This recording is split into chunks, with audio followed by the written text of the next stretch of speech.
wisata segala macam waktu apa namanya bootcamp itu sudah ngobrol sampai jam 11 malam gitu ya. Jadi sudah banyak saya jelaskan juga apa yang perlu dilakukan gitu ya.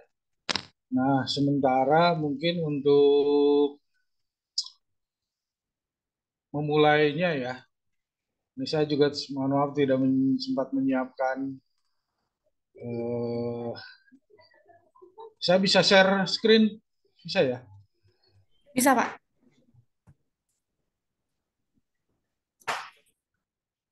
Terlihat nggak ini? Nah, sebentar. Terlihat, Pak. Saya ini aja dulu apa namanya? Ini full screen nggak belum ya? Yang terlihat di itu apa? Foto nggak? Foto ya? Iya, Pak. Ini saya. Nah, ini siapa yang di Desa Liu? Nah, ini perjalanan ke Desa Liu ada beberapa foto kemarin ya, walaupun saya tidak memotret lokasinya dengan lengkap. Nah, ada gambaran aja situasi di sana seperti apa gitu ya. Ini eh, tidak jauh dari lokasi desa nanti tempat kalian tinggal gitu ya. Sudah ada sekolah, SD segala macam. Nah, ini nanti ada rumah adatnya ya. Waktu ke sana ini yang saya bilang ini di bulan apa ini setelah nanti panen padi itu ada pesta apa yang sudah menjadi destinasi wisata provinsi ya yang namanya Mesiwah Pare Gombok ini ya. Kemarin di bulan apa ya kemarin ya? Sebulan sebelum ke lapangan tuh bulan apa tuh siapa ya? Juni. Ya di bulan Juni ya. Ini dilaksanakan besar gitu di sana ya. Kita terlambat ke sana, terlambat seminggu kalau saya. Nah, ini ada rumah adat yang sebetulnya ini rumah baru dibangun bantuan Adaro ya, tapi di Tapak yang dulu memang wilayah adatnya. Jadi masih polos, belum ada ornamen-ornamennya ya. Biasanya kalau rumah adat Dayak itu kan perlu dengan ornamen, apa, ukiran, lukisan dan sebagainya. Gitu ya. Nanti mungkin kalian akan banyak kumpul dengan masyarakat itu di bangunan ini ya. Nah inilah salah satu contoh beras dari apa padi gogo yang ada di sana. Bulirnya lebih kecil dari yang biasa kita temukan di pasaran di Bogor, gitu ya, bulir-bulirnya kecil. Saya belum nyoba rasanya enak apa enggak. Yang saya bawa pulang perasaan belum dimasak ya, lupa. Tapi katanya pulen lah gitu ya, bukan yang ambiar apa yang seperti di Sumatera biasanya kan orang-orang Sumatera bukan nasi yang pulen biasanya ya. Ini ada dua jenis kemarin tuh yang namanya varietas salah satunya mereka sebut carnik gitu ya, sama Sabai Randah gitu ya. Nah, ini yang biasa mereka tanam. Nah, ini rumah-rumah di sana sudah kombinasi antara rumah kayu ya, berdinding papan kayu dengan rumah tembok begini ya. Jadi saya nggak tahu nanti kalian nginepnya di rumah yang seperti apa di sana. Listrik sudah menyala 24 jam. Seperti saya bilang sinyal di sini gratis ya. Ada wifi yang di Liu itu. Tinggal pilih nanti wifi Kemeninfo gitu kan. Itu sudah bisa dipakai ya. Jadi komunikasi insya Allah ya. Mudah-mudahan tidak tidak dengan wifi yang ada di desa ini. Kemudian masyarakat juga sudah mulai ada yang budidayakan anggrek ya dari hutan dan di pesta kemarin menjadi salah satu souvenirnya gitu ya. Dan kelihatannya nanti akan arahnya ya ke komersialisasi untuk dijual pada para pengunjung ya anggrek. Nah ini salah satu contoh lokasi ladang ya untuk penanaman padi gogo di sana. Ini lokasinya dari jalan raya mungkin sekitar, kalau yang ini mungkin sekitar 200 meter aja ya. Jadi ada jalan setapak yang sudah diberi apa cor semen gitu ya untuk menuju lokasi ini. Nah, ini yang paling dekat. Jadi gambaran penanaman padi gogo itu di tempat-tempat seperti ini ya nanti itu. Nah ini mereka kan melakukan rotasi ya, shifting cultivation itu. Jadi biasanya setelah dibuka begini, ini kalau nggak salah tahun kedua yang mau ditanam ya. Nah, biasanya sampai tahun ketiga kali gitu kan, tahun ketiga nanti mereka pindah mungkin yang di sebelahnya itu yang di belakang itu mungkin yang akan dibuka atau dibakar untuk karena abu dari pembakaran itulah yang menjadi sumber pupuk untuk tanaman padi gogo mereka gitu ya. Nah ini contoh bagaimana ada lahan yang sedang dibakar gitu ya. Tujuannya agar begitu kena hujan nanti abu ini kan meresap ke tanah dan menjadi pupuk.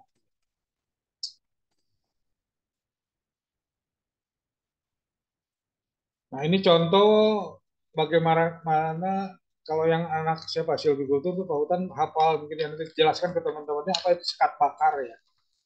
Jadi ini ada jalur yang dibersihkan sebelum pembakaran tadi semak belukar ya di ladang agar apinya tidak menjalar kemana-mana, ya, tidak ke tempat yang tidak mereka rencanakan. Jadi dibuat sekat bakar seperti ini. Ya. Kalau ini sih lebarnya kurang lebih sekitar 1 meter ya. Saya nggak tahu apakah cukup apa tidak, tapi biasanya kalau angin cukup besar dan arahnya ke sini, lebar segini kelihatannya tidak cukup, pasti nanti api akan loncat ke lahan sebelahnya. Tapi mereka intinya sudah punya pengetahuan lokal bagaimana melokalisir api gitu ya di sana itu.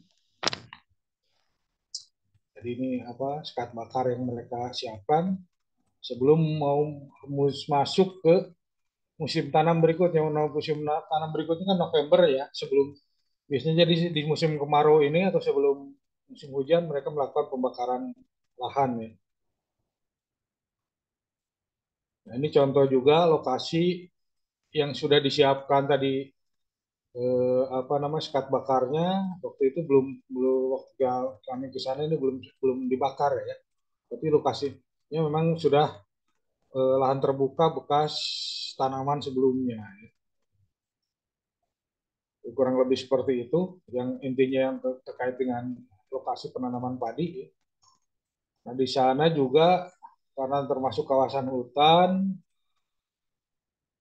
ada yang namanya hutan lindung berdasarkan aturan Kementerian Kehutanan ya. Jadi di lahan masyarakat desa apa adat Deah ini rupanya kalau secara formal sebagian masuk ke daerah apa namanya kawasan hutan lindung juga. Jadi di sini ada penghijauan atau rehabilitasi lahan dengan jenis karet, rotan, jengkol, sengon, kemiri, kayu manis, cempedak, kopi. Ya. Ini bisa menjadi komoditi-komoditi lain yang di apa dilihat juga gitu bagaimana sih pengembangan produk lanjutan dari seperti ini. Kalau karet ini kan memang mereka hanya melakukan penyadapan.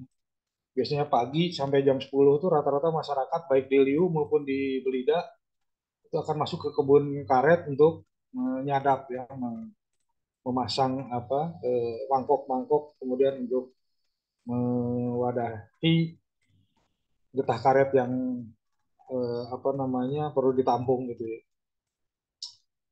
Kemudian jengkol, sengon, kalau jengkol kan memang buahnya ya dan harganya juga cukup lumayan mahal.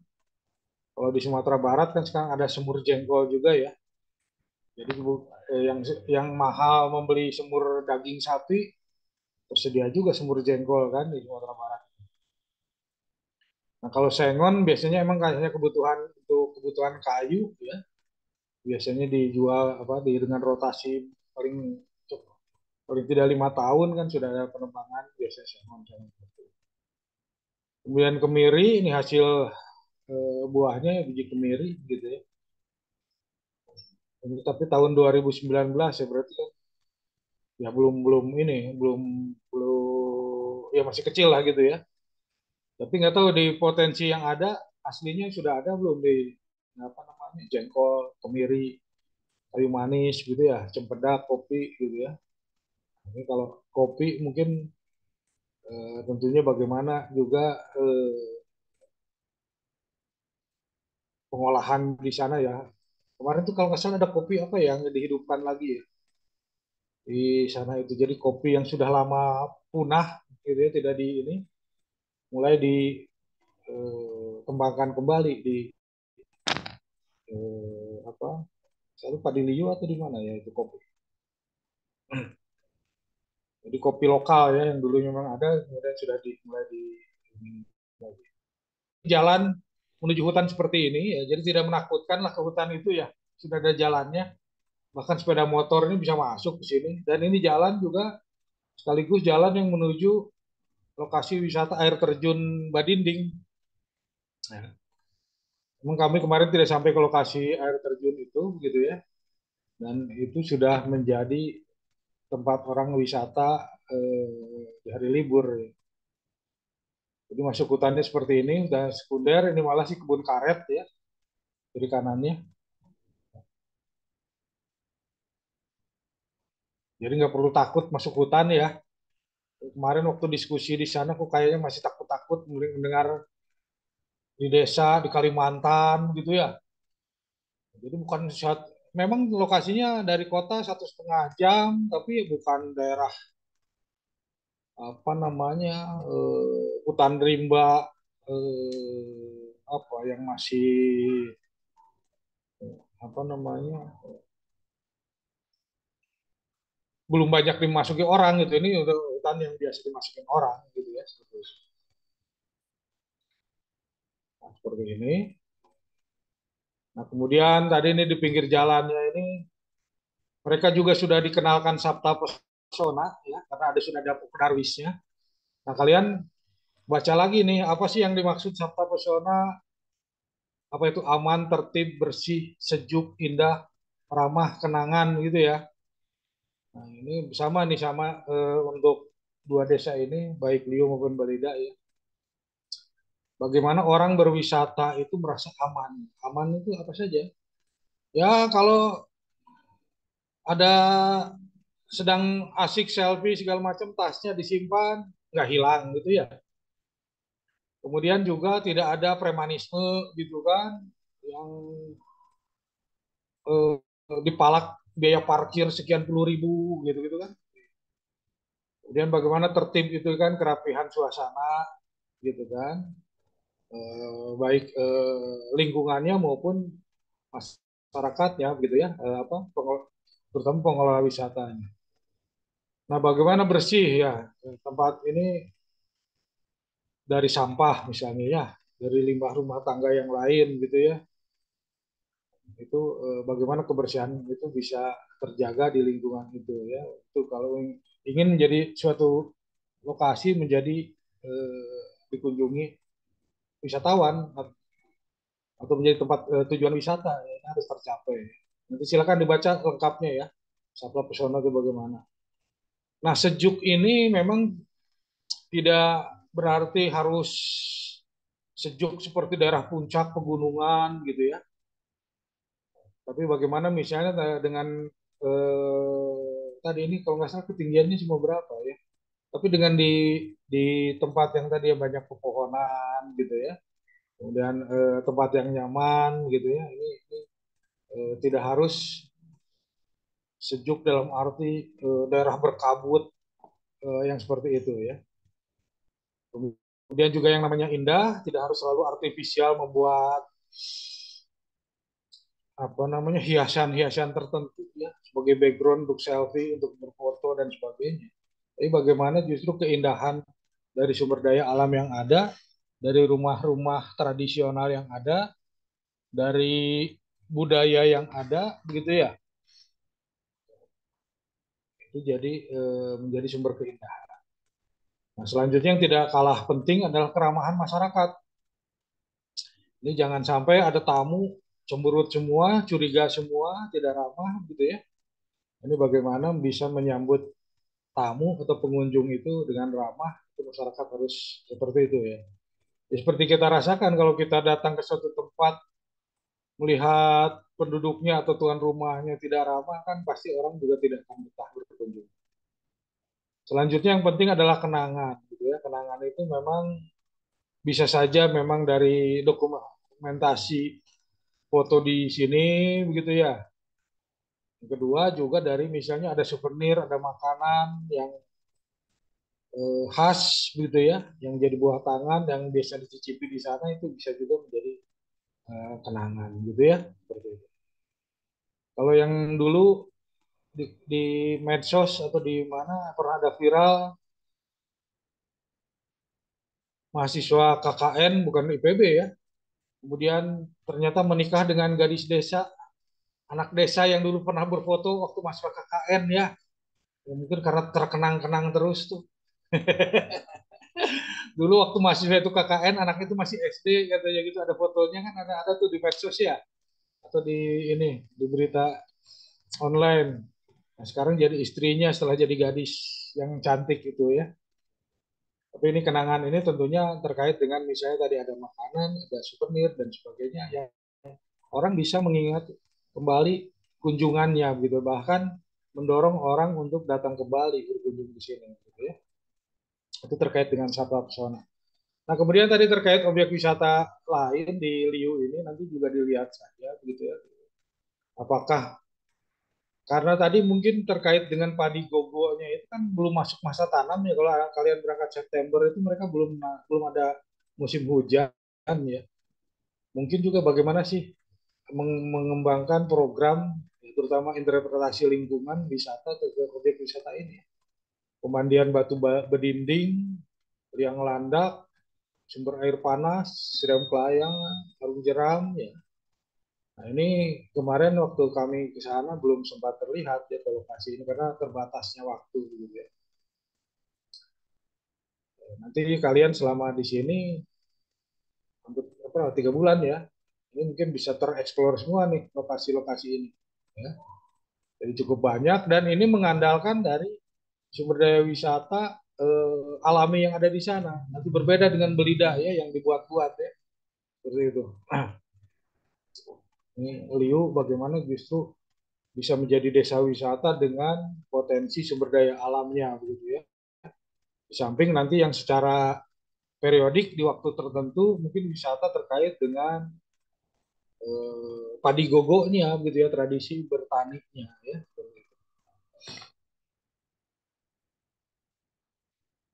Jadi sudah mereka cukup maju, tadi ada Pokdarwis, kelompok tani hutan dan sebagainya. Ini pernah tersosialisasikan di desa ini. Jadi kalian jangan apa kalah pengetahuannya dengan masyarakat nih, ya. Masyarakat ini sudah cukup paham juga nih dengan berbagai kegiatan pertanian dan wisata di sana ya.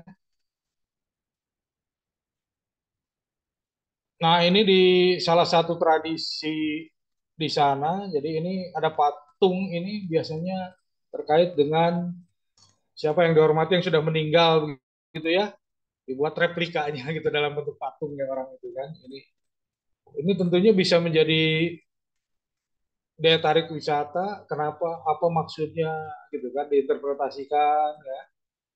Terus perlakuannya apa saja atau biasanya kegiatannya seperti apa saja di sini gitu ya yang terkait dengan penghormatan kepada apa orang tua ataupun siapa yang sudah yang dihormati yang sudah meninggal. Jadi ini masih ada ditemukan di sana. Ya, seperti itu. Value ini. Nah, ini lingkungan desanya kurang lebih seperti ini ya. Jalannya sudah beraspal begitu ya. Sengaja saya munculkan foto-foto dulu karena kemarin tuh malam kayaknya stres bener mau masuk ke kampung di sana itu ya. Siapa kamu di si Winda atau si siapa? Udah bingung mau masuk ke desa Dayak di hutan Kalimantan. Jadi bukan masuk ke hutan ya kalian itu ya masuk ke desa ya. Oke ya. Tenang kan sekarang udah melihat fotonya ya. Nah ini di Liu juga ada daerah Kars ya. Ini Bukit Kars, Bukit Kapur ini. Saya belum menanyakan namanya, pasti ada nama gunungnya, gunung apa, saya lupa tuh. Nanti dikasih tahu ya.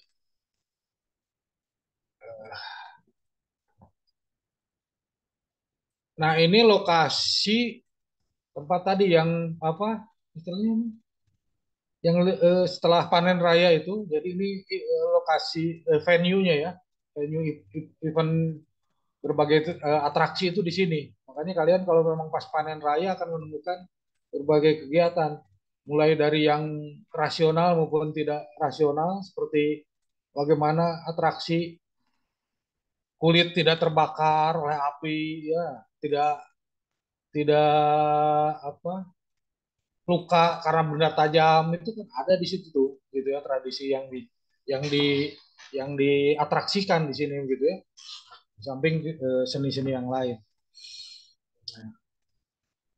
Nah, ini tadi bukit itu, kemudian di sebelahnya ada sungai. Jadi kalian mandinya di sini ya, barengan anak-anak kecil tuh.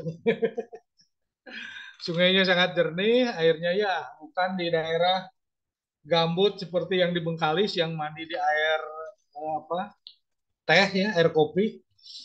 Kalian mandi di air jernih di sana ya. Kalau sekali-sekali bosan mandi di kamar mandi di rumah, ya mandilah di sini ya, barengan anak-anak kecil ini. Dan ini lokasi ini juga pernah menjadi event apa, perkemahan apa gitu ya. Coba nanti dieksplor lagi. Jadi masyarakat di sini sudah cukup familiar dengan kegiatan-kegiatan wisata ya.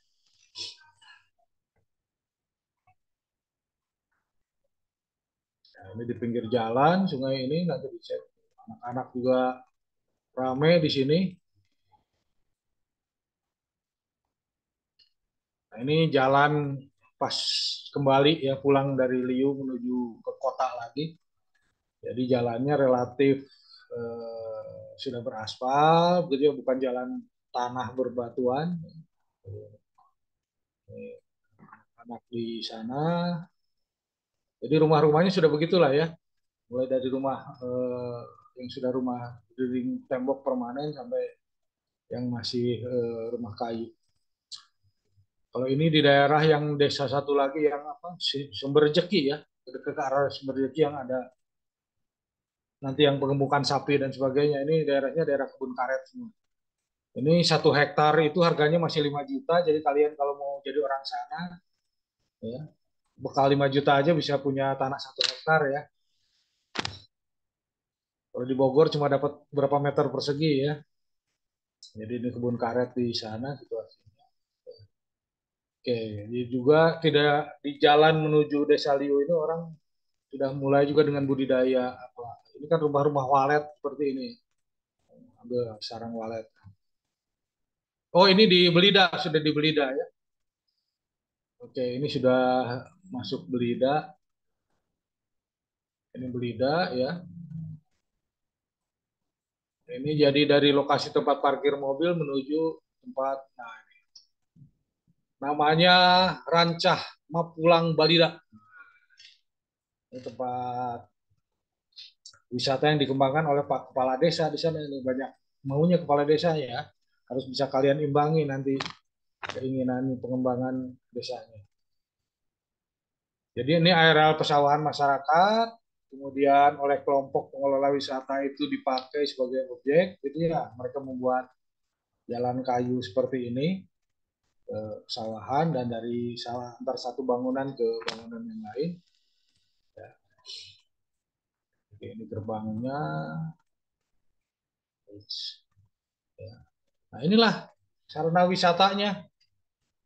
Luasnya berapa ya? Saya lupa ya. Ya memang tidak terlalu luas yang dibangun untuk sarana prasarana wisata ini ya.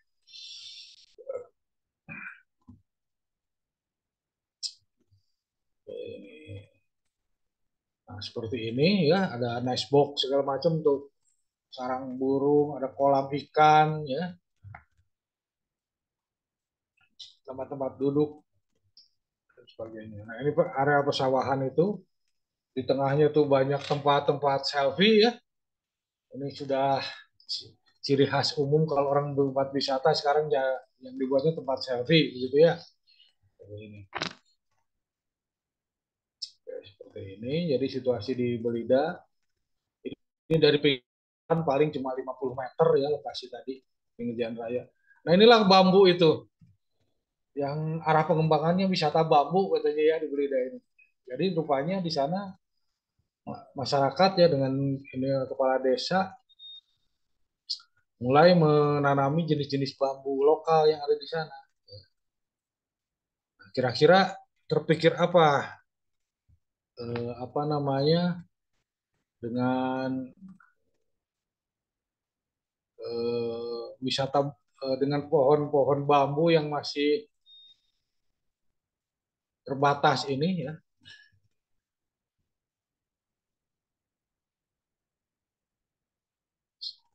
Terpikirnya sih memang bagaimana jenis-jenis bambu ini ya dibuat apa namanya interpretasinya begitu ya. Eh, jadi bukan hanya nama jenis saja, mungkin biasanya kegunaan bambu ini untuk apa saja, baik kegunaan untuk sekarang konstruksi secara umum ataupun tradisi di masyarakat, biasanya bambu untuk apa begitu ya. Itu harus dibuat program-program interpretasinya di sini. Dan yang menjadi tambahan daya tarik juga, oh di samping bambu juga mereka menanam jenis-jenis buah lokal ya, yang sudah mulai jarang apa sulit ditemukan di sana gitu ya. Ini di sini kan baru jenis saja begitu ya nama ilmiahnya gitu. Tapi mungkin kalian harus bisa mencari eh, ini daftar ini coba nanti di ini ya, di explore nama jenis ini ada sungkai, ada lahung, ada apa jambu air, binjai dan sebagainya. Kalian cari-cari dulu gitu ya, detailnya, habitusnya, kegunaannya atau manfaatnya segala macam ya dari sekarang gitu ya. Agar misalnya ini bisa menjadi dibuat program interpretasinya jadi jenis-jenis yang jenis tanaman bambu maupun buah-buahan dan jenis pohon yang lain yang ada di sini. Nah, seperti ini kalangkala katanya ya. Itu nama lokalnya, tapi di situ kan ada nama tadi juga ada nama ilmiahnya ya. Apa sih kalangkala itu ya? Mungkin bukan buah yang aneh juga kalau kita tahu bahasa Indonesianya ya. Nah, di tepi bambu ini ada sungai. Eh, jadi ini daerah riparian dan kalau daerah antara perairan dan daratan ini kan menjadi daerah yang banyak disukai satwa, ya. Baik burung maupun atau katanya ada masih ada bekantan atau tidak ya jenis primata di sini. Nanti harus dibuat juga penjelasan mengenai kalau ada primata apa begitu ya. Nanti kalian kalau sempat memotretnya, potretnya seperti apa, dan deskripsi dari satwa itu apa gitu ya. Sehingga di sini lebih banyak biarpun di hutan bambunya atau kebun bambu ini menjadi tempat ya venue untuk wisata pendidikan lah gitu ya. Jadi bukan memanfaatkan bambunya secara langsung ya. Juga nanti mungkin dites ya suara-suara bambu itu dengan dipukul pakai bilah apa kayu tertentu suaranya khas apa tidak gitu kan itu bisa menjadi penciri nggak oh jam bambu jenis A itu dengan suara seperti nada yang lebih tinggi ini jenis A ini yang lebih rendah jenis B dan sebagainya itu mungkin sesuatu yang menarik juga terkait dengan bagaimana kita memanfaatkan bambu sebagai objek wisata ya. Nah ini sudah ada pengrajin bambu di sana gitu ya seperti saya ceritakan waktu malam itu. Dan keluhan satunya memang mereka masalah perkatan ya. Jadi dari konsumen kalau sudah sekian lama katanya ini sudah ambrol lagi, eh, sudah lepas gitu ya dari lama nggak tahu mereka pakai lem apa selama ini ya. Saya bilang waktu kemarin kan coba ada nggak teknologi mengolah getah karet jadi perkat yang bagus gitu ya. Jadi sebagian dari getah karetnya itu mungkin menjadi bahan perkat untuk kerajinan-kerajinan seperti ini ya coba dieksplor ya. dan bagaimana cara memproduksinya begitu ya. Jadi ini ada rumah Banjar. Nah, tadi di Liu itu kan suku Dayak ya. Di sini suku Banjar gitu ya, yang dominan.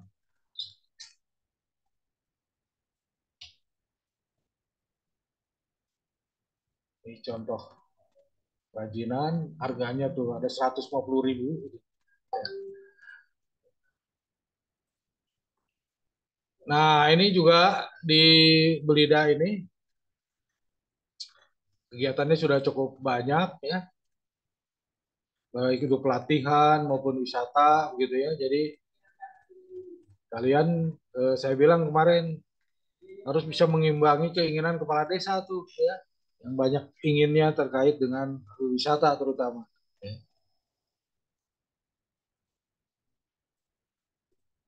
Ada balai rakyat di sebelah lokasi tadi ya. Ada toiletnya yang dibangun gitu ya untuk pengunjung datang baik di sini maupun di apa lokasi sawah tadi sudah ada begitu ya. Cuma bagaimana meningkatkan kebersihannya ya ataupun kenyamanannya, itu menjadi penting. Termasuk di Liu juga tadi di sebelah rumah adat itu ada toilet yang udah dibangun ya. Masih baru sehingga masih bersih lah begitu ya. Nah itu supaya tetap bisa dijaga kebersihannya karena kamar mandi dan toilet itu menjadi unsur penting bagi orang bisa merasa nyaman dalam berwisata. Nah ini rumah-rumah, jadi dalam bentuk gang begini ya, itu di ujung sana itu, di ujung gang itu udah jalan raya gitu ya. Jalan raya antar dari kota misalnya menuju Liu ya, jadi antar kota, antar kabupaten itu jalannya di sana. Nah ini ada sungai yang tadi ada sungai, salah satu anak sungainya itu ini. Ini berasal dari lokasi tambang Adaro yang sudah dimurnikan lagi airnya gitu ya. Jadi sudah jernih begitu ya. Yang tadinya lokasi tambang yang dia tambangnya kan apa? Batu bara ya. Kalau nggak salah. Jadi sudah dibuat nih kepala desa merapihkan ini. Jadi ini airnya. Nah, tapi di sebelahnya ada rumah penduduk, kita turun seperti ini. Di situ ada drainase kota, ini jalan tadi pinggir jalannya begini, jalan beraspal, hot mix ya. Turun sini nih dia dia sudah terpikir membuat supaya tidak masuk ke tempat tadi yang sudah jernih itu, mulai membuat bak tangkapan sampah ataupun ini dengan pengendapan itu sudah dibuat oleh kepala desa. Seperti ini tadi jembatan ke kanan itu masuk tadi ke sungai yang tadi terlihat dari kebun bambu itu. Ini udah dikasih batu-batu, kepala desa pengennya anak-anak tuh main air di sini gitu ya, seperti itu. Tapi di sebelahnya ini rumah, masih belakang rumah, jadi tidak nyaman ya. Jadi kalau kita berwisata di itu sambil melihat jemuran kan gitu ya, dan belakang rumah orang gitu ya. Jadi ini jalan yang melintasi desa Balida, ini jalan juga ini yang menuju desa Liu ya. Kondisinya seperti ini. Jadi rumah-rumah di Balida itu seperti ini, jalan di samping tadi ya, di dalam gang ya. Nah ini sudah ada gerbang seperti ini. Selamat datang di Pasar Budaya Rancah Mapulang. Ya. Ini pintu gerbang menuju tadi lokasi wisata yang di daerah sawah yang tadi. Ya. Kalau ini sudah di kota. Baik, itu kurang lebih situasi eh, apa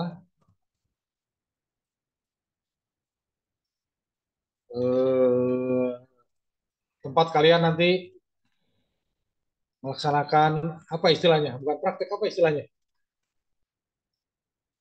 Kegiatan apa ya? Berkegiatan lah di situ ya. Ada pertanyaan dulu terkait lokasi, gambaran lokasi. Kira-kira setelah tahu gambaran lokasinya, makin semangat apa menjadi semakin takut ke lapangan? Siapa yang mau jawab? Semangat, Pak. Ya, silakan. Semangat ya. Tidak takut lagi ya.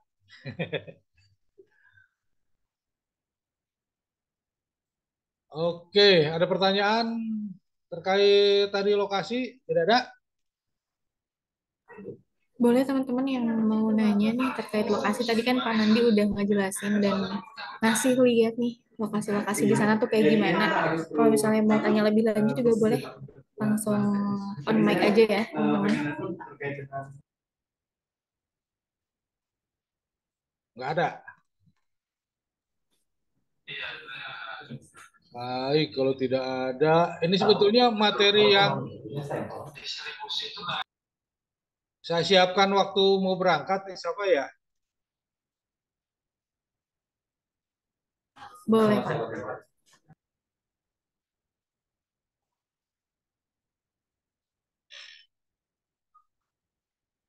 Kalau ini materi ini udah ada di Sapa, kalau perlu ya nanti silakan di copy filenya.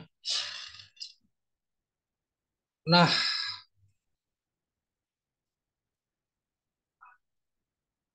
apa sih itu desa wisata gitu ya? Waktu diskusi malam itu juga sudah saya jelaskan gitu ya. Jadi kawasan pedesaan yang menjadikan karakter wilayah, struktur dan pola kehidupan masyarakat serta fasilitas pendukung yang menyatu dengan tata cara atau tradisi ya. Jadi tidak harus sebetulnya membuat tadi tempat selfie gitu ya. Jadi bukan persyaratan utama dengan fasilitas seperti di Desa Balida seperti itu ya, untuk menjadi tapi pola kehidupan masyarakat ya. Apakah itu dalam bercocok tanam, apakah itu dalam berburu kalau ada ya, apakah itu yang jadi nelayan pada saat menangkap ikan dan sebagainya, atau mengolah yang lain, apakah itu makanan tradisional di sana, begitu ya, eh, apa budidaya anggreknya misalnya ya di sana, kemudian tadi proses selama ini kan seperti di Balida itu menjual produk ya tadi rumah-rumah miniatur rumah dan sebagainya, tapi di dalam wisata proses pembuatannya pun bisa menjadi daya tarik. Kemarin ke masyarakat juga sudah sampaikan. Ya, masyarakat tuh diajak juga membuat rumah itu ya, dilem segala macam, bentuknya seperti apa. Jadi masing-masing bisa ikut membuat dan itu nanti hasil yang dia buat itu ya menjadi buah tangan ya, dibeli dan menjadi buah tangan. Jadi tidak harus si pengrajinnya sendiri gitu ya. Kalau di kita membawa melihat wisata seperti di Jogja ya, batik misalnya ya, kan kita ikut membatik di situ ya. Hasil kita membatik ya itu menjadi buah tangan kita gitu, pengunjung.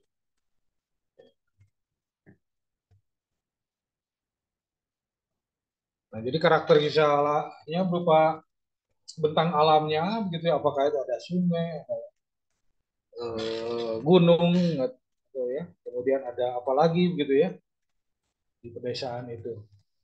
Kemudian di situ ada sawah, ladang, kebun ya dan sebagainya. Itu menjadi bagaimana itu menjadi sumber daya wisatanya gitu ya.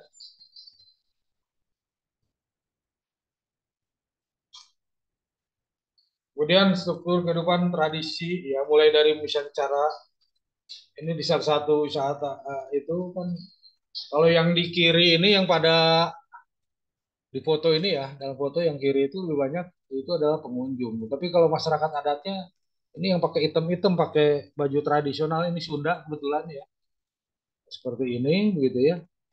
Dan ini pada saat acara tertentu mereka makan bersama gitu ya. Jadi masyarakat desa itu menyuguhi para tamunya dengan masakan mereka gitu yang biasa mereka makan. Ini juga nasi yang mereka sediakan itu hasil dari sawah mereka ini yang ada di lumbung padinya itu. disuguhkan ke masyarakat. Bahkan kalau di sini, ini kebetulan lokasinya adalah Kampung Uruk, masyarakat itu ya kalau setiap ada event gini, selayaknya tamu yang dijamu. Jadi makan minum gratis di kampung ini, gitu ya. Jadi ini kebiasaan masyarakat di sana tidak menjual ya tadi makanan ini, tapi ini adalah suguhan kepada tamu. Gitu ya. Nah di Liu juga sampai saat ini tradisinya tidak pernah itu menjual beras hasil ladang maupun sawah mereka, yaitu mereka subsisten itu untuk mencukupi kebutuhan masyarakat yang ada di situ ya.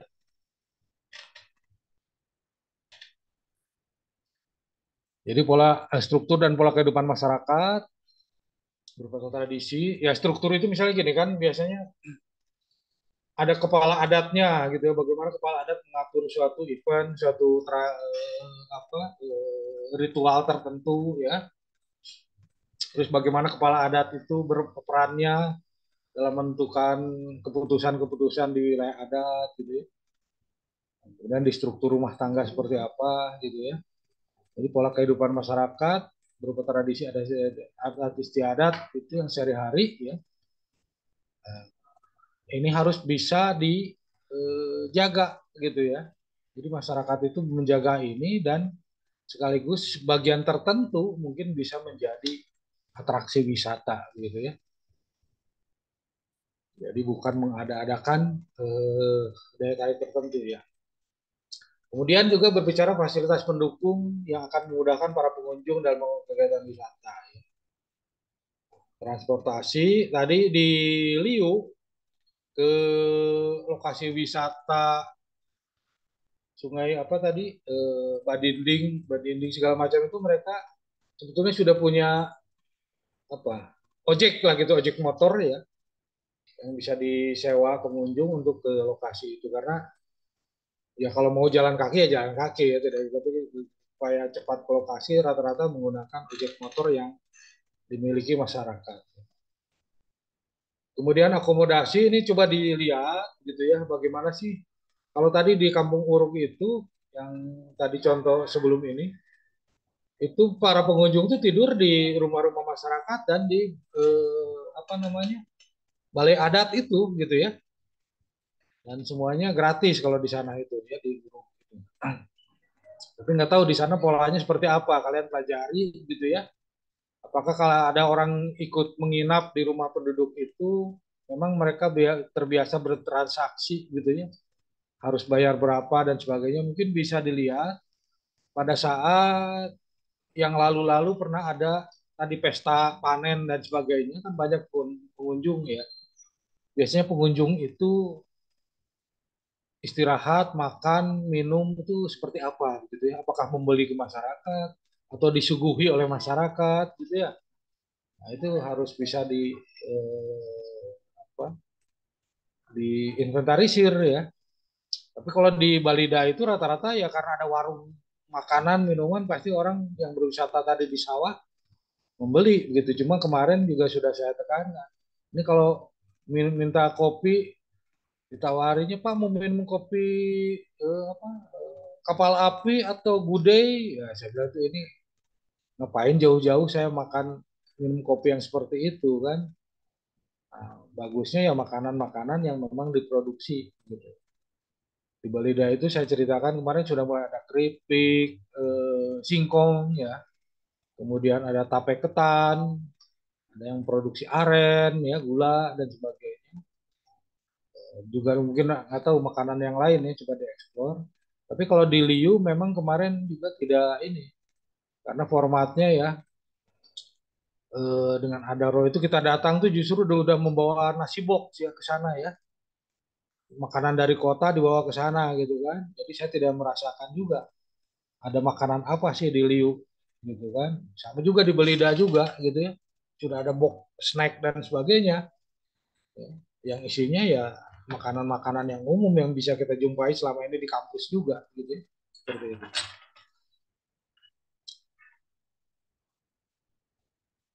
Nah, ini banyak ya tadi istilahnya jadi wisata pedesaan gitu ya. Jadi orang menikmati suasana desa, suasana kehidupan desa gitu ya. Itu beda dengan desa wisata, tapi itu adalah wisata pedesaan gitu ya. Saya nggak tahu kemarin sempat nggak jadi berkunjung ke desa wisata gitu ya di selama persiapan ke lapangan ini. Ya, aktivitasnya seperti ini nih, ikutan ke sawah, begitu ikut menanam, ya ini masuk wisata pedesaan. Tapi bisa juga karena kalau ini sengaja gitu disajikan selalu ada lahan kosong, sawah yang tiap pengunjung datang bisa ikut nanam. Tapi kalau sesuai dengan tradisi atau kalender tradisi mereka, kapan menugal untuk menanam dan sebagainya gitu ya. Itu lebih bagus begitu kan. Sehingga event itu atau waktu-waktu eh, apa? Event kegiatan desa itu terinventaris di bulan apa, berapa lama gitu ya. Jadi itu yang pengunjung itu menyesuaikan dengan waktu yang ada di desa itu gitu ya. Tidak sengaja dibuat-buat tiap ada pengunjung ada petak sawah khusus untuk ditanam gitu, tidak harus seperti itu.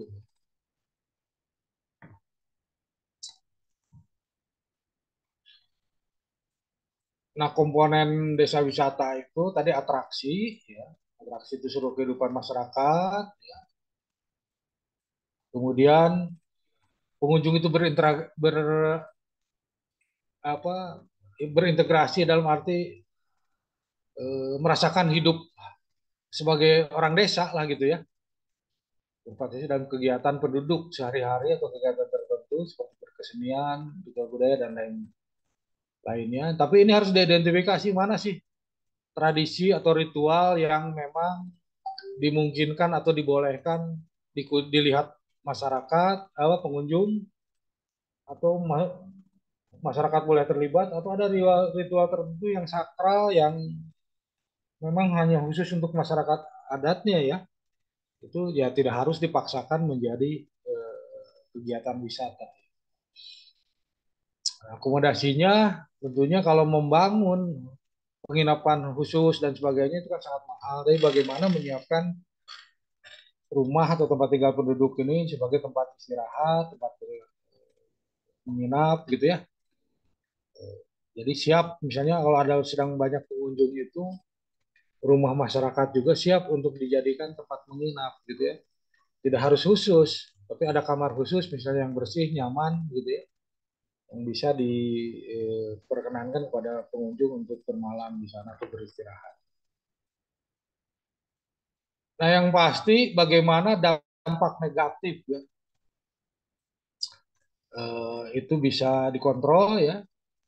Jadi jangan sampai karena ingin memuaskan pengunjung, kemarin juga waktu malam saya sudah memperkenalkan istilah yang namanya ego ya, ego bukan eko ya, ego wisata. Ego wisata itu bagaimana pengunjung senang, tapi tradisi masyarakat gitu ya, atau tatanan di masyarakat menjadi rusak gitu ya. Itu tidak seperti itu. Ya. Kemudian fasilitasnya juga skala kecil saja, skala rumah tangga begitu ya. Misalnya tadi ada pengrajin keripik dan sebagainya tidak harus membangun pabrik besar, tapi bagaimana skala-skala rumah tangga produksi itu menjadi daya tarik wisata di sana gitu ya. Nah, kemudian tadi terkait fasilitas, tidak harus bikin kelompok khusus pengelola penginapan, misalnya ada tapi ini dikerjakan bersama gitu ya. Yang rumahnya menjadi homestay ya dikelola oleh keluarga itu sendiri gitu ya. Yang produksi kerajinan juga produksi rumah di keluarga itu sendiri, tidak harus sampai ada pabrik atau industri eh, tertentu yang merekrut karyawan dari mana gitu. Tapi ya masyarakat sendirilah yang bekerja yang mengerjakan itu gitu ya. Sifat budaya tradisional ya, eh, sesuai dengan alamnya, tradisinya dan sebagainya. Itu yang harus kalian inventarisir dan pelajari ya. Sehingga masing-masing desa wisata itu memiliki keunikan. Kalau yang namanya tadi berfoto dengan apa frame hati dan sebagainya kan di mana-mana ada gitu ya. Tidak khas di suatu desa gitu ya. Jadi bagaimana di desa itu uniqueness-nya dipertahankan gitu ya. Nah, selanjutnya yang dalam penguatan masyarakat itu terkait pertama, tadi Sabta Pesona sudah saya singgung, ya. Bagaimana masyarakat itu bisa mengetahui, memahami tentang Sabta Pesona. Yang kedua tentang sadar wisata, gitu ya. Bagaimana semuanya berpartisipasi dalam mendukung pembangunan wisata di suatu desa. Gitu ya. Jadi kondusif lah. Tidak ada yang premanisme, pemuda jadi pemalak parkir yang satu bersaing tidak sehat antara satu yang lain gitu ya. Jadi kalau sadar wisata itu justru bagaimana masyarakat itu menjadi tuan rumah yang baik dari pengunjung gitu ya. Namun demikian karena ada batasan-batasan tradisi itu juga harus disampaikan kepada pengunjung. Jangan sampai pengunjung tidak menghormati tradisi ya. Seperti di Bali viral kemarin misalnya ada wisatawan asing apa tidak berpakaian telanjang masuk ke tempat apa namanya vihara apa namanya istilahnya tempat ibadatnya masyarakat Hindu Bali gitu ya itu kan betul-betul jadi melecehkan ya tradisi masyarakat dan kepercayaan masyarakat setempat gitu ya tapi kalau tidak diinformasikan juga pengunjung kan tidak tahu gitu sikap dan perilaku atau cara berpakaian seperti apa yang diperbolehkan atau dilarang di sana. Jadi memang harus terinformasikan ke pengunjung ya. Nah, di Sabta Pesona ini gitu ya, sudah disinggung di awal, ya silahkan nanti belajar. Jadi kira-kira gitu ya membangun desa wisata itu ya. Baik itu mungkin ada pertanyaan. Sebetulnya sudah banyak saya jelaskan ya sampai jam 11 malam waktu itu.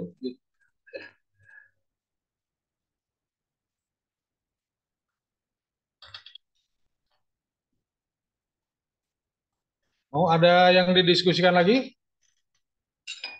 Izin bertanya, Pak. Ya, silakan. Saya ingin bertanya mengenai yang padi gunung, Pak. Iya, Pak di Gunung. Kemarin kan sempat ada presentasi ya, Pak. Terus disarankan untuk padi gunung itu dijelaskan dulu produksinya itu berapa. Biar nantinya bisa nggak padi gunung itu dijadikan pemasarannya keluar. Kan rencana kita kemarin seperti itu ya, Pak. Ya. Padi gunung itu jangan hanya dikonsumsi oleh masyarakat, tapi bisa diperkenalkan oleh masyarakat luas. Hmm. Dan kemarin ini kan OVOG ini juga termasuk dengan proyek akhir saya ya, Pak. Nah, saya rencananya mau ngambilnya ya ekowisata dan padi gunung ini sebagai tulisan saya. Jadi kemarin saya sempat diskusi dengan dosen saya, di sana menyarankan untuk analisis dulu padi gunungnya. Dengan dosen saya kayak ngasih rumus itu, Pak. Uh, Produksinya berapa, lahannya berapa, bisa nggak produksinya ini, padi gunung ini dijadiin ke, cukup nggak dijadiin ke pemasaran masyarakat luas. Kalau nggak cukup, berarti nggak bisa gitu, Pak. Takutnya di saat kita udah ada rencana seperti itu, tapi dari petaninya sendiri tidak apa ya Pak, tidak memungkinkan gitu Pak, tidak Hmm, hmm, hmm. tidak menyanggupi dengan uh, dengan Ini ide yang kita putus-putus siapa? Saya apa gitu sih Pak. Windah? Menurut Bapak gimana ya Pak nantinya Windahnya Pak kalau putus-putus misalnya kayaknya. Di saya juga dari putus-putus. Ya. Jadi gini seperti di halo Pak, sekarang diskusi. udah kedengeran belum? Ya ya sudah. Jadi takutnya nanti produksinya tidak mencukupi untuk kita melakukan pemasaran ke masyarakat luas, Pak. Jadi intinya seperti itu, Pak. Ya sebetulnya kalau dari pengamatan saya sepintas ya, dan ya diskusi baru ngobrol awal aja mereka itu sampai saat ini belum pernah menjual berasnya gitu ya. Jadi belum menjadi kebiasaan tuh memperjualbelikan beras ya. Kalau yang di Sunda tadi diuruk justru ditabukkan menjual hasil produksi padinya itu ya, yang tadi digambar presentasi saya itu masyarakat itu mentabukan untuk menjual gitu ya. Nah ini juga di sana harus tereksplor nih, masih tabu nggak menjual hasil bumi itu gitu ya. Jadi di Kampung Uruk itu produksinya berlimpah, bahkan dihitung sampai ke generasi berapa ya, itu sudah tidak akan kekurangan beras gitu ya di lumbung-lumbung padi mereka itu persediaannya. Nah, jadi mereka berlimpah Kampung Uruk itu setiap panen itu. Tapi karena tadi mentabukan menjual, ya tidak dijual gitu ya. Semuanya disimpan di lumbungnya atau bahasa Sunda itu leit ya, seperti itu. Jadi yang foto terakhir saya tadi itu terima kasih itu adalah lumbung-lumbung eh, nah ini bangunan lumbung padi di kampung adat Sunda itu gitu ya. Berjejer banyak sekali gitu ya.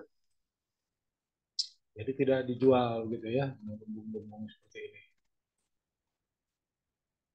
Nah, di sana pun kita tidak bisa kalaupun produksinya tinggi nanti di hasil dihitung di ini dulu gitu. Kita kan tidak, ini kan tradisi nih, tidak mungkin kita sekejap merubah tradisi gitu ya. Nanti mereka malah bingung, kok saya harus menjual padi saya atau beras saya gitu kan. Seperti itu. Cuma mungkin ada ini aja penyampaian wawasan gitu. Apakah gitu kan apa secara tradisi atau secara keputusan bersama adat itu ke depan ada rencana untuk tadi ini apa menjual ya. Mungkin yang di jangka pendek ini misalnya ini tadi terkait dengan Sabta Pesona Kenangan ya. Apakah yang padi gunung di sana itu kalau pengunjung berminat mencicipi dan membawa sebagai buah tangan ya oleh-oleh itu bisa nggak begitu ya? Jadi produksinya mungkin tahapannya baru sampai ke situ di Liu itu ya kemungkinan. Ini perkiraan saya aja dari mengeksplor setengah hari ya. Jadi kalian kan karena 3 bulan mungkin bisa tereksplor lebih detail gitu ya, seperti itu. Jadi tidak bisa kita dalam merekayasa sosial itu secepat apa semudah dan secepat yang kita bayangkan gitu ya. Jadi dilihat dulu itu gitu ya, tidak hanya produksi. Ya. Jadi di tempat di Kampung Uruk yang produksinya berlimpah saja, mereka tidak mau menjual hasil buminya ya. Nah, ini di Liu bagaimana? Begitu Indah ya. Jadi kalau jadi tugas akhir ya kalian ya kamu itu ada produksi sekian karena tradisinya begini, jadi bagaimana begitu ya. Seperti itu. Nah, Iya, Pak. kalaupun nanti misalnya sebagai buah tangan, tentunya nggak kayak kemarin tuh dibekelinnya pakai kantong plastik kresek gitu ya. Tapi di tempat yang apakah itu ada bambu yang dijadikan wadahnya atau apa yang biar ada di mereka ya. Atau ada anyaman biasanya kalau Dayak itu punya tempat-tempat apa yang dibuat dari purun ya. Purun itu apa? Rumput rawa ya yang dianyam jadi tempat mereka menyimpan barang benda sesuatu bisa ditaruhnya di situ gitu sebagai buah tangan gitu ya. Dan apakah itu buah tangan itu mereka terbiasa dijual dalam arti dia mereka mendapat uang dari situ ya. Mungkin justru eh, kalau seperti di Urung gitu ya justru gratis itu gitu kan pengunjung itu untuk membawa itu tuh gitu ya. Jadi lihat seperti itu ya walaupun bisa menjadi produksi yang bisa dibawa pengunjung itu apakah komersil atau sekedar mereka menghormati tamu gitu ya. Jadi ya begitu. Jadi harus sampai tidak tidak mungkin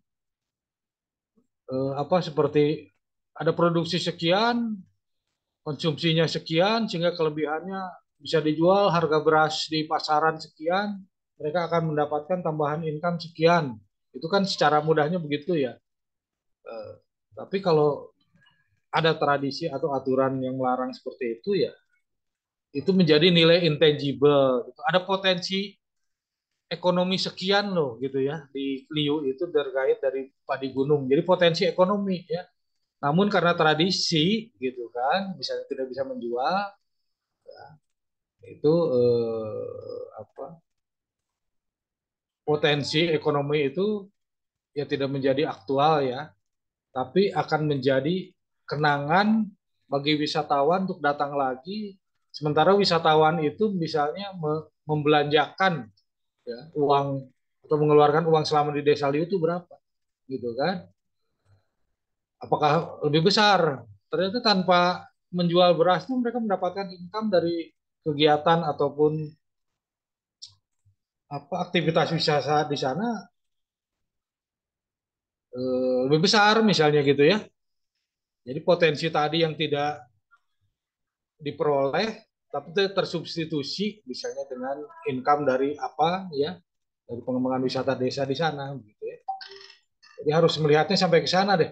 Karena ini masih wisata apa masih masyarakat eh, yang saya lihat masih subsisten begitu ya.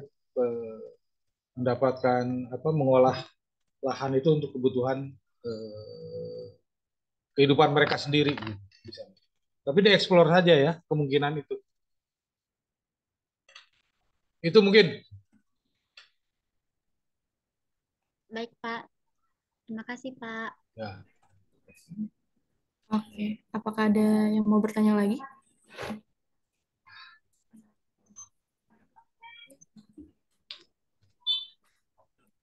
Mungkin cukup berarti ya kalau misalnya udah nggak ada yang mau bertanya lagi.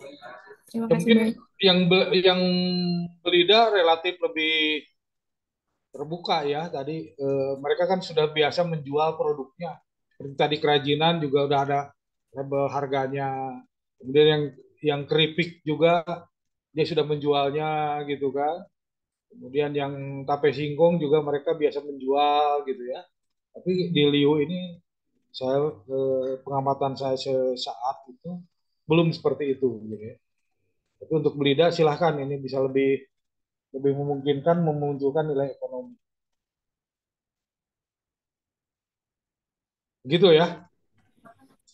Oke, baik. Terima kasih banyak Pak Nandi atas materi ekowisatanya hari ini dan tadi juga sempat dikasih foto-foto keadaan di sana ya untuk Desa Liu dan Desa Balida. Mungkin terakhir nih, ada yang mau bertanya lagi nggak sebelum ditutup? Boleh komen kalau nggak ada, bilang nggak ada ya. Udah cukup atau ada yang mau ditanyain lagi?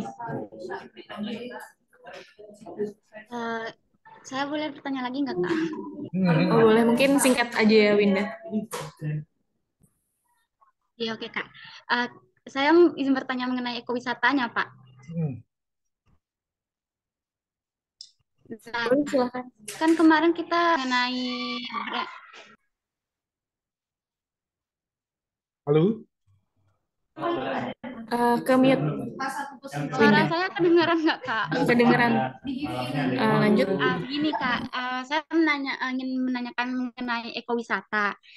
Untuk kelompok kita yang waktu diskusi itu kan ekowisatanya kita idenya cuman branding ya Pak, karena kita bingung stuck gitu. Kalau ekowisata itu yang ingin kita lakukan apa gitu Pak. Nah, kalau gambaran Bapak gimana nih Pak, nyampe kita di sana kita melakukan apa terlebih dahulu gitu Pak. Takutnya nanti pas udah di desanya kita bingung Pak, gitu Pak. Ada nggak Pak tips-tips nanti kita di desanya mau ngapain dulu? Ya itu tadi kan yang daya tarik alamnya sudah cukup banyak ya beragam ya. Ada air terjun, ada sungai gitu ya. Nah itu saja mungkin diidentifikasi dulu gitu ya. Kemudian siapa saja pengunjung yang sudah ada selama ini begitu kan. Kemudian lihat fasilitas-fasilitas yang ada di situ. Nah bagaimana itu selama ini kan hanya jadi rekreasi seperti itu saja. Nah, bagaimana justru pengunjung yang datang itu juga memperoleh informasi tentang tradisi atau budaya yang di suku Dayak Deah itu ya, seperti itu. Nah, kemudian baru nanti terkait dengan yang pola kehidupan mereka yang apa namanya budidaya padi gunung itu seperti apa gitu kan. Kemudian selama ini kan hanya pesta panennya saja, tapi bagaimana selama proses mulai dari menyiapkan lahan, menanam, kan pasti orang akan melihat prosesnya kok dibakar nih merusak lingkungan gitu ya. Ada nggak kearifan lokal membakar itu atau tujuan mereka membakar itu untuk apa sih gitu kan? Dan bagaimana cara mereka mengendalikan api itu tidak menjadi api yang liar yang menjadi kebakaran ya gitu ya. Kebakaran lahan gitu kan. Nah, itu kan bisa tadi nggak tahu si Safa kemarin lihat jalur 1 kilometer apa 1 meter itu dia paham nggak bahwa itu adalah sekat bakar? Paham. Insya Ah, Allah. ya maksudnya Kak, setelah baru tahu itu setelah saya kata kasih tahu atau gimana? Kan mungkin tadinya lihat oh ini dibersihkan dikiranya hanya untuk jalan Iya, setapak atau apa begitu kan. baru ngeh pas di lapang memang Pak kelihatannya. Nah itu kan, oh ternyata mereka itu cara budidaya itu diawali dengan membakar dan membuat sekat bakar dan sebagainya gitu. Sehingga orang paham, oh mereka tuh membakar itu aman gitu ya dengan pengetahuan mereka. Bukan hanya sekat bakar aja, mungkin juga mereka nanti mulai apinya itu dibakarnya dari mana? Dari arah timur, barat, selatan, utara. Dan itu kenapa? Nah, tentunya kan terkait dengan pola api ya. Apakah arah angin mereka paham?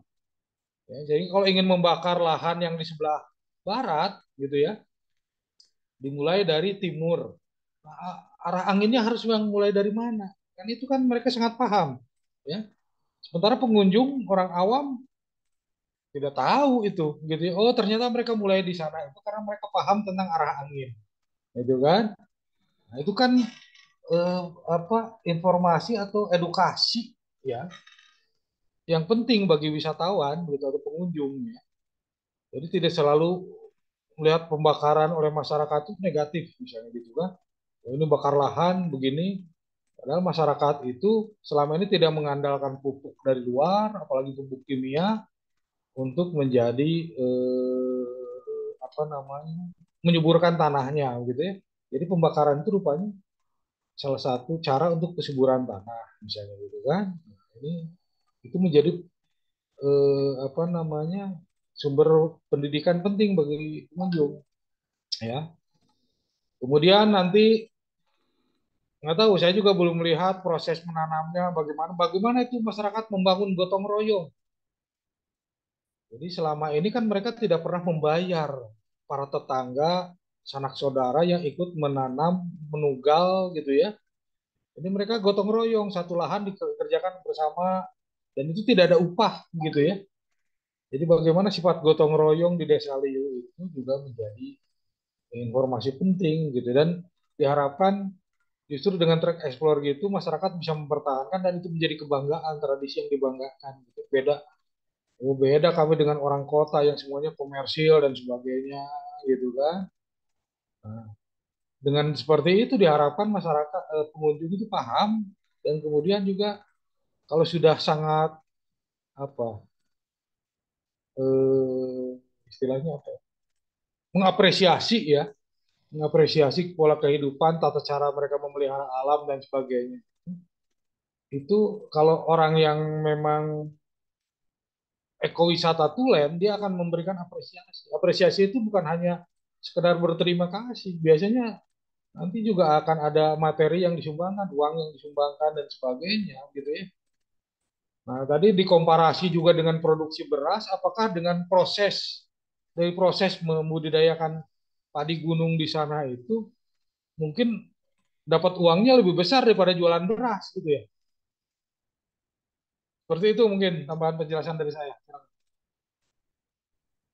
Baik, Pak. Agak sedikit tergambar. Terima kasih, Pak.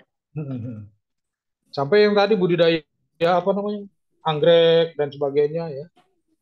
Itu coba dilihat ya, itu kan menjadi kemarin aja kita anteng ngelihat anggrek-anggrek yang ada di situ ya. Walaupun belum berbunga aja kita bisa cukup lama menikmati apa namanya anggrek-anggrek yang di pot di masyarakat itu, apalagi kalau sudah berbunga ya, seperti itu. Oke, baik. Terima kasih banyak Pak Nandi atas jawabannya. Ada yang mau bertanya lagi? Terakhir mungkin kalau tidak ada mungkin cukup sekian kali ya Pak, karena Ya sudah ya, baik baik. hampir maghrib juga nih Pak. Terima kasih banyak Ah, Pak Nandi atas waktunya. ya, Sudah sama. menyempatkan buat ngisi workshop buat anak-anak ini yang mau ke Desa Balida dan Desa Liu di Kalimantan Selatan. Terima kasih banyak Pak Nandi. Mungkin boleh live Zoom ini duluan, karena mungkin saya mau ada pesan-pesan Ya, untuk anak-anak dulu. Baik, terima kasih baik banyak ya. Pak Nandi. Ya, Terima kasih ini dan mudah-mudahan semuanya lancar sehat ya selama di sana. Dan jangan lupa amin. membekali berbagai teori. Kemudian saya bilang juga kemarin pernah membuka website inovasi IPB, kan belum semua tuh kan ya.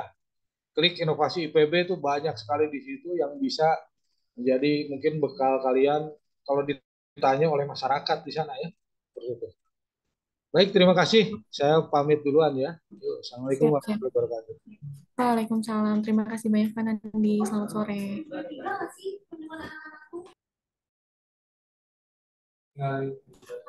Oke, terima kasih banyak ya teman-teman sudah menunggu tadi sekitar setengah jam untuk Pak Nandi join.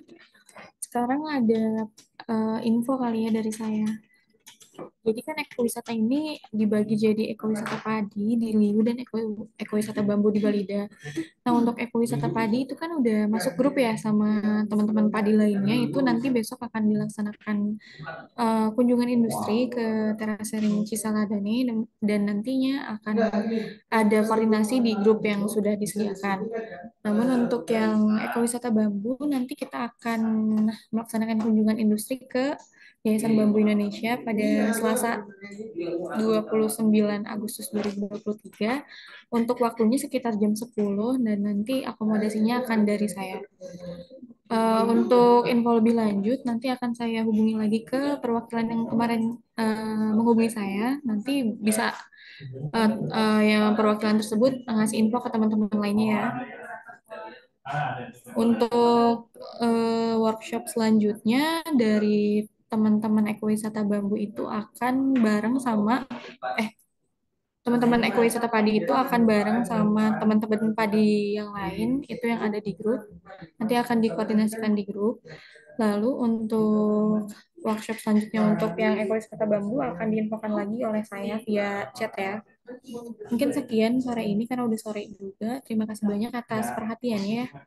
1,5 jam mengikuti workshop ini. Sekian dari saya. Wassalamualaikum warahmatullahi wabarakatuh. Terima kasih teman-teman. Boleh live Zoom. Terima kasih, Kak. Lama ya.